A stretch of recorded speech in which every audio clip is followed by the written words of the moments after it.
From Fox News, a second Democratic aide sentenced in Kavanaugh doxing case. These are people who actually worked for Democrats who broke the law because their Kavanaugh derangement syndrome was so intense, they actually decided to risk going to prison. And I believe these are felonies. It's mind-blowing that your hatred could be so thick and palpable that you would end your career and damage your life in this way. Let's read this story before we go anywhere else. Let's just figure out what's going on first, because this is the second person. They say a second aide to Senator Maggie Hassan, D from New Hampshire, has been sentenced in a scheme to break into Hassan's office to obtain and publicly post the personal information of several Republican politicians amid contentious confirmation hearings for Justice Brett Kavanaugh. The 24-year-old former aide, Samantha DeForest Davis, was sentenced to 2 years of supervised probation with 200 hours of community service, with a suspended sentence of 180 days in prison. She was ordered to stay away from Hassan's office, to include current and former staff, and not to use Tor or anonymized computer applications, the Justice Department said in a statement. 180 days suspended prison. You're lucky. And if they violate the terms, they might find themselves getting 6 months or so in prison. Davis was a staff assistant in Hassan's office from August 2017 until last December. She was fired after Capitol Police discovered her involvement in the so-called doxing effort. Prosecutors said Davis helped 27-year-old Jackson A. Costco, another former Hassan aide, who has pleaded guilty to 5 federal offenses, including 2 counts of making public restricted personal information and 1 count each of computer fraud, witness tampering, and obstruction of justice. Prosecutors said that Davis was persuaded by Costco to wipe down Senate computers he had hacked on October 3rd, 2018, the morning after the break-in. That effort was unsuccessful because another employee was in the office early that morning. Costco was arrested that same day.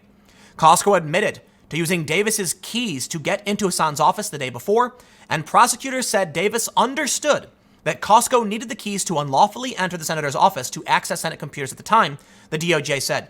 I want to stop here and make a couple points. There are 2 individuals, one associated with the more, I don't want to say far left, but more far left activisty, and one more far right. We have Aaron Swartz and Weave, both particularly controversial individuals in their own right. Weave was sentenced to, I believe he got 4.5 years in prison because someone else that he worked with discovered that AT&T had essentially leaked the email addresses of all of their iPad users. They used a simple script to go through a URL, pulling back email addresses, and then provided them to journalists. They called this violation of the Computer Fraud and Abuse Act, 4.5 years in prison. And Weave wasn't the one who did it. Now, Weave is associated with the far right and Daily Stormer and stuff like that. I'm not here to talk about politics. I'm here to talk about the nature of CFAA and my concerns with this. So you get this guy, Weave, and 4.5 years in prison. He eventually gets out. I think it was like a year because he won he got an appeal. There's a technicality, and then he took off to like Europe or something. But anyway, they threw the book at him. They said simply by your friend going to a URL, you get nearly 5 years. Then you have Aaron Swartz. Aaron Swartz had access to I believe it was called JSTOR, which is publicly funded for the most part academic research. He was downloading them because he was allowed to, but it took too long.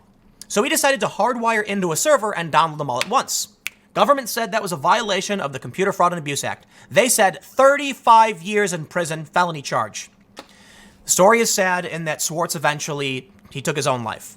But we have these 2 individuals, anti-establishment individuals, who got the book thrown at them.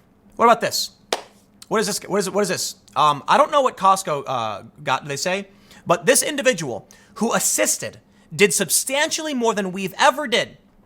Slap on the wrist. I mean, she's getting 2 years of probation. That's not going to be fun. Suspended sentence, though. No jail time. And she handed the keys to a Democrat, they're both Democrats, to commit a crime, to harm Republicans. I'm not saying I know why it is or what the deal is, but I'm continually frustrated by how it seems there's a pro and anti-establishment bias. This individual working for Democrats, it's like, just get some probation.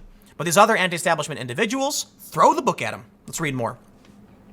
Davis pleaded guilty to the federal charge of aiding and abetting computer fraud and to the District of Columbia charge of attempted tampering with evidence. In June, Costco was sentenced to 4 years in prison, 4 years in the scheme, and was required to turn over the cell phones, computers, and other equipment he used. A witness saw him during the break-in and reported it to Capitol Police. Among the officials Costco targeted were 5 Republican senators, including Senate Majority Leader Mitch McConnell. Costco posted the home addresses and phone numbers of Lindsey Graham, Mike Lee, Rand Paul, and Orrin Hatch of Utah. He put them on Wikipedia. Costco, prosecutors said, became angry about the senator's support for Kavanaugh despite assault allegations leveled against the prospective high court justice that were fake, not proven. There's no evidence. This person has Kavanaugh derangement syndrome where they just destroyed their life because they believed things without proof. It is cult-like behavior. I'm so annoyed by this. They say Costco intended to intimidate the senators and their families, according to court records, and he only got 4 years for that. That's nuts. At the time of his arrest, Costco was working as an unpaid intern for Rep. Sheila Jackson, a Democrat who fired him soon after. This is someone working directly for Democrats, essentially trying to extort Republicans. 4 years. Amazing. He was previously employed as a computer systems administrator in Hassan's office, a job that gave him intimate knowledge of and broad access to the computer systems in Hassan's office, according to court records. But he had been fired from Hassan's office in May 2018 for failing to follow office procedures. After the firing from Hassan, Costco became angry and repeatedly burglarized the office, court records said. He copied gigabytes worth of data, including dozens of usernames and passwords belonging to Senate employees and contact information for numerous sitting U.S. senators, according to court records. Can I seriously ask you? I mean, look, maybe it's as simple as the U.S. government finally realized that their abuse of the CFAA went too far. Or maybe it's that if you work in the government, you're in the club and you get a wink, wink, nudge, nudge. And if you're an anti-establishment personality that wants to challenge the system in any way, they will make sure you rot for it. They say, records show Costco sent a threatening email to the staffer the evening he was confronted about the break-in.